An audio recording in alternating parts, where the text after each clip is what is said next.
Qui va là?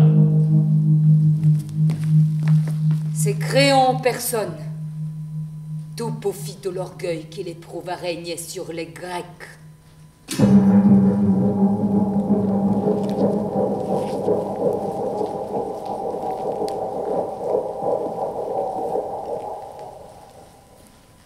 Va-t'en et vite.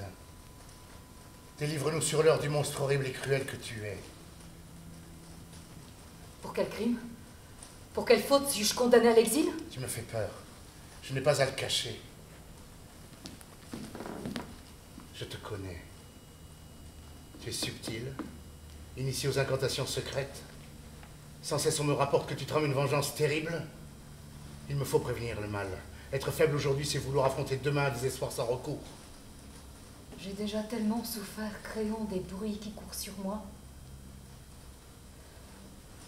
Il suffit à une cité d'avoir une poignée d'hommes qu'elle juge savants. S'il en vient un autre, une femme au savoir plus grand, elle sera chassée. Cela explique mes malheurs, car me croyant savante, on me juge mauvaise. Certains me haïssent, moi qui sais pourtant si peu de choses.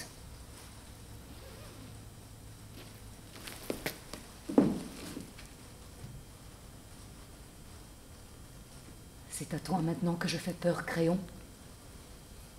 Qu'as-tu à redouter? Je défends les intérêts de ma maison.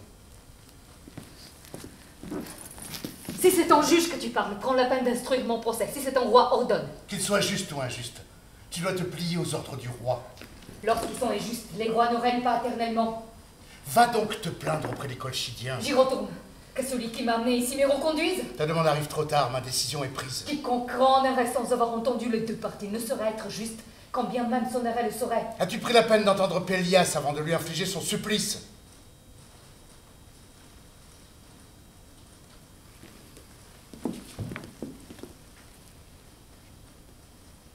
Parle donc. Qu'on te laisse l'occasion de plaider ton admirable cause.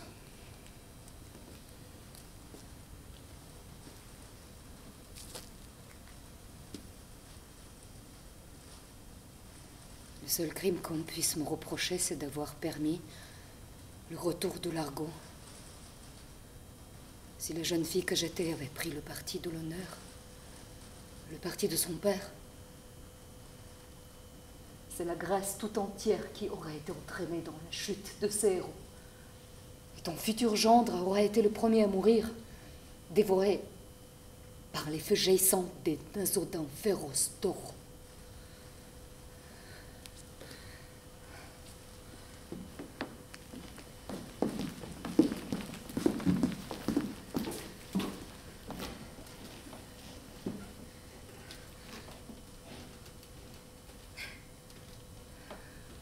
Trouverai-je la force de m'en prendre à des princes? Tu n'es pas celui qui m'a fait du tort. Je déteste mon époux infidèle, mais toi, tu as fait preuve de sagesse en favorisant le bonheur de ta fille. D'elle, je ne suis pas jalouse. Je lui souhaite le bonheur dans son mariage. Si tel est ton plaisir, condamne l'accusé que je suis. Je suis coupable, Créon. Mais tu le savais le jour où je suis venue sur cette terre qui t'appartient. Je ne demande qu'un recoin, une demeure et une humble retraite pour y abriter mes malheurs. Si ton bon plaisir est que je sois chassée de la ville, alors accorde-moi ton envoyé au mon endroit, même lointain, où je puisse séjourner. Ce discours fait plaisir à entendre. Cependant, je persiste à croire qu'au fond de ton cœur, le désir de vengeance s'agite encore. Je ne me laisserai pas abuser. On a moins à craindre les emportements d'une femme que de ses silences. Il faut que tu t'en ailles. Je ne céderai pas. Tu ne parviendras pas à faire changer d'avis. Ta cause est perdue. Il faut partir. Pourquoi fais-tu une distinction entre les deux coupables? Il m'est arrivé bien souvent de commettre des crimes et ce n'est jamais pour moi que je l'ai fait. Tu devrais déjà être parti. Pourquoi cherches-tu à gagner du temps avec tes discours? Par les heureux auspices qui ont présidé à ces noces royales, par l'espoir qu'ils portent de ne venir au accorde-moi un court délai avant mon départ. C'est pour mieux accomplir tes perfidies que tu cherches à gagner du temps? Si peu de temps, quelle perfidie peut-on redouter?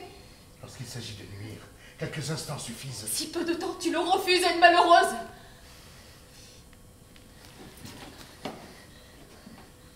Je ne suis pas homme à régner en despote. Il me semble avoir très clairement prouvé en prenant pour gendre un exilé. Et même si la profonde crainte que tu m'inspires me conseille de ne pas céder à tes caprices, je vais t'accorder un jour, un seul, pour préparer ton exil. C'est trop. Tu peux écourter ce délai. De mon côté, je fais au plus vite, le temps de préparer mes affaires et celles des enfants. Les enfants restent ici. Ainsi en a voulu ton ancien mari. Mes enfants viennent avec moi. Ils ont plus besoin d'une mère aimante que d'un père qui les délaisse. Tu seras mise à mort si tu n'as pas quitté Corinthe au lever du soleil. La cérémonie du mariage m'appelle.